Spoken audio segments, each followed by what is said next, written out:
रात ये चांदनी फिर कहाँ सुन जा। जब ऐसे गीतों को सुनते हैं तो लगता है कि ईश्वर खुद गा रहा है। तू हिंदू बनेगा न मुसलमान बनेगा, इंसान की औलाद। एक गायक वह थे जिनकी आवाज को भगवान की आवाज कहा गया।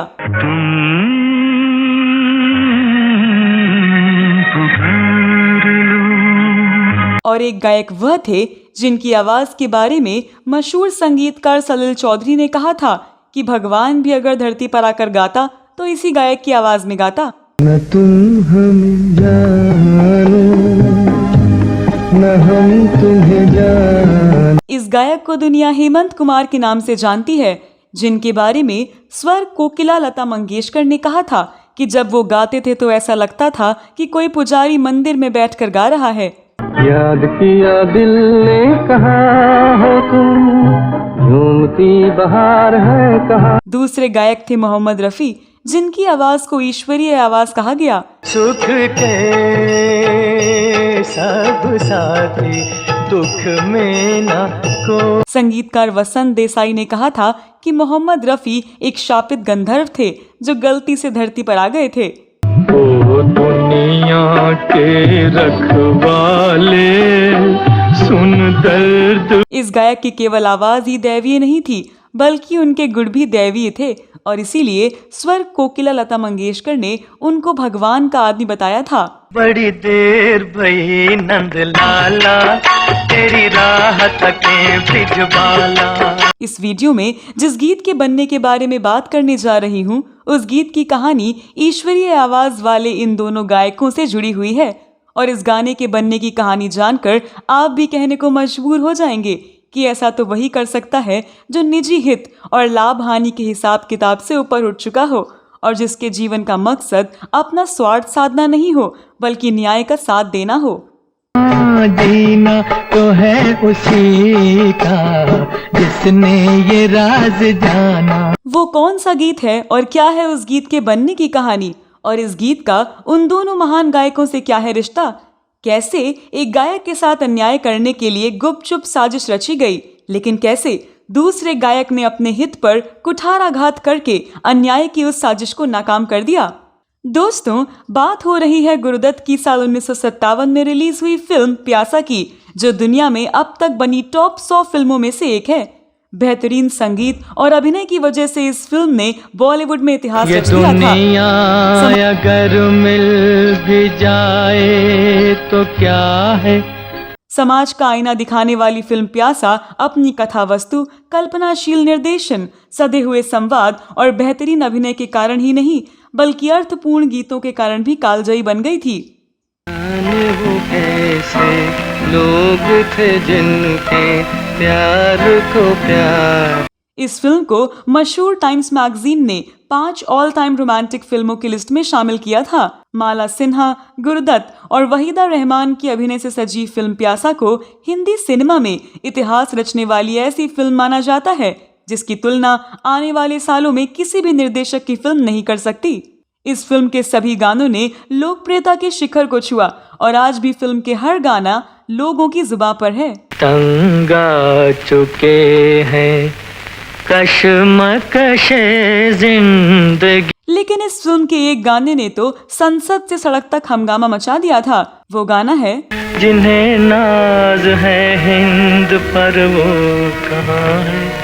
कहाँ है। मोहम्मद रफी के गाए इस गीत के जरिए क्रांतिकारी शायर साहिर लुधियानवी ने देश के हुक्मरानों को आईना दिखाया था और उन्हें सामने आने की चुनौती दी थी। इस गाने को लेकर देश भर में ही नहीं बल्कि देश की संसद में भी खूब बवाल हुआ था, जबकि इसी फिल्म के दूसरे गाने को लेकर फिल्म प्यासा के सेट पर खूब हंगामा हुआ था। ये हंगामा फिल्म के निर्माण से जुड़े 2 गुटों के बीच हो रहा था। एक तरफ थे दिग्गज संगीतकार SD बर्मन और दूसरी तरफ थे महान फिल्मकार तथा फिल्म प्यासा के निर्माता निर्देशक गुरुदत्त। गुरुदत्त का साथ फिल्म के लेखक अबरार अलवी दे रहे थे। वहां गीतकार साहिर लुधियानवी भी मौजूद थे। हालांकि वो खामोश थे मगर दिल से वो भी गुरुदत्त के साथ थे। इस झगड़े के केंद्र में था ये गाना।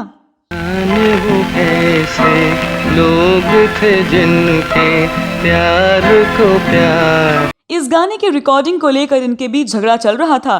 संगीतकार सचिन देव बर्मन चाहते थे कि इस गाने को हेमंत कुमार से गवाया जाए। उन्होंने हेमंत दा को बुला भी लिया था और वो बस स्टूडियो पहुंचने ही वाले थे। इधर गुरुदत्त ने मोहम्मद रफ़ी से कमिटमेंट ले रखा था। गुरुदत्त का कहना था कि इस गाने को मोहम्मद रफ़ी से गवाया जाए। गीतकार साहिर लुधियानवी का भी कहना था कि इसके लिए रफ़ी साहब ही ठीक रहेंगे, मगर बर्मन दा अड़े रहे। उन्होंने धमकी भी दे डाली कि अगर उनकी बात ना मानी गई तो वो फिल्म छोड़ देंगे। उनकी धमकी के आगे गुरुदत्त को झुकना पड़ा। बर्मन दा बहुत सीनियर थे और संगीत की दुनिया की बहुत बड़ी हस्ती भी थे। सबने खुले तौर पर यह मान लिया कि ये गाना हेमंत दा से ही गवाया जाएगा, मगर अंदर ही अंदर गुरुदत्त, अबरार अलवी और साहिर लुधियानवी के बीच खिचड़ी पक रही थी। उनके बीच गुपचुप तरीके से ये तय हुआ कि बर्मन दा की बात मानकर हम ये गाना हेमंत दा से रिकॉर्ड तो करा लेते हैं, लेकिन बाद में बर्मन दा को बताए बिना उसी गाने को रफ़ी साहब से रिकॉर्ड करवा लिया जाएगा और फिल्म की एडिटिंग के समय हेमंत दा की आवाज में रिकॉर्ड किया हुआ गाना हटा दिया जाएगा और फिल्म में रफ़ी साहब की आवाज वाला गाना रख दिया जाएगा। जब फिल्म रिलीज होगी तब जो होगा देखा जाएगा। बहरहाल हेमंत दा आए और उनकी आवाज में ये गाना रिकॉर्ड हो गया। हेमंत दा ने बहुत ही बेहतरीन तरीके से उस गाने को गाया। हमने तो जब कलियां मांगी कांटों का हार। उसके बाद गुरुदत्त ने रफ़ी साहब को बुलाया। रफ़ी साहब को अब तक जो हुआ था उस सब से वाकिफ कराया गया और उनसे अनुरोध किया गया कि वो उस गाने को अपनी आवाज दें, लेकिन रफ़ी साहब अड़ गए। उन्होंने कहा कि पहले उनको हेमंत दा की आवाज में रिकॉर्ड किया हुआ गाना सुनाया जाए, लेकिन गुरुदत्त उस गाने को सुनाने के लिए राजी नहीं थे। रफ़ी साहब ने जब जोर दिया तब झिझकते हुए गुरुदत्त ने रफ़ी साहब को हेमंत दा का गाना सुनाया। खुशियों की मंजिल ढूंढी तो गम की गर्द। हेमंत दा का गाया गाना सुनकर रफ़ी साहब ने गाना गाने से इनकार कर दिया। रफ़ी साहब ने कहा, हेमंत दा ने बहुत अच्छा गाया है। हेमंत दा की आवाज को हटाकर अगर मेरी आवाज लगाई गई तो एक महान गायक और गायकी का अपमान होगा। गुरुदत्त रफ़ी साहब को मनाते रहे, लेकिन रफ़ी साहब वो गाना गाए बगैर वहां से चले गए और एक महान गायक के साथ अन्याय करने की साजिश को उन्होंने नाकाम कर दिया। जब हेमंत दा की आवाज के साथ ये फिल्म रिलीज हुई तब एसडी बर्मन और रफ़ी साहब की बात सही साबित हुई। ये गाना फिल्म के सबसे लोकप्रिय गानों में शामिल हो गया और आज तक ये गाना सुना जाता है। इसको ही जीना कहते हैं तो यूं ही जी ले। दोस्तों, हेमंत कुमार की आवाज में साहिर लुधियानवी की कलम से निकले बोल पर एसडी बर्मन के संगीत वाले इस गाने को सुनकर हम दूसरी ही दुनिया में पहुंच जाते हैं।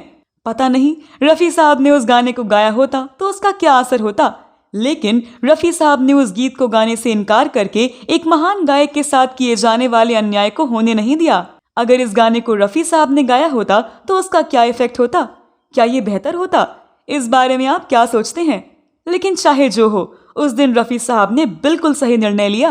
बाद में गुरुदत्त ने हेमंत दा की प्रतिभा की कद्र करते हुए साल 1962 में रिलीज हुई फिल्म साहिब बीवी और गुलाम का संगीत देने का काम हेमंत कुमार को ही दिया और उस फिल्म के गानों ने तहलका मचा दिया। ताकिया आज मुझे नींद नहीं आएगी। आज ना तो हेमंत दा हैं और ना रफ़ी साहब हैं, लेकिन आज जब ऐसी कहानियां और ऐसे गानों को सुनते हैं तो हम सोचते हैं, जाने वो कैसे लोग थे, आज वैसे लोग क्यों नहीं हैं? ये वो सवाल है जो बार बार हमें परेशान करता है। वो ऐसे लोग थे जिनके प्यार को प्यार। तो दोस्तों, ये वीडियो कैसा लगा? आप इस गीत और फिल्म प्यासा के गीतों के बारे में क्या कहना चाहते हैं? आपको फिल्म प्यासा का कौन सा गीत सबसे अच्छा लगता है? आपके पास इस बारे में कोई और जानकारी हो तो कमेंट बॉक्स में अवश्य लिखें। अगले वीडियो में मैं फिर फिल्मों, गीतों और फिल्मी हस्तियों से जुड़ी जानी अनजानी जानकारियां लेकर हाजिर हो जाऊंगी। अब अपनी दोस्त और होस्ट स्तुति को अनुमति दें। अगले वीडियो में फिर मुलाकात होगी। तब तक के लिए नमस्कार।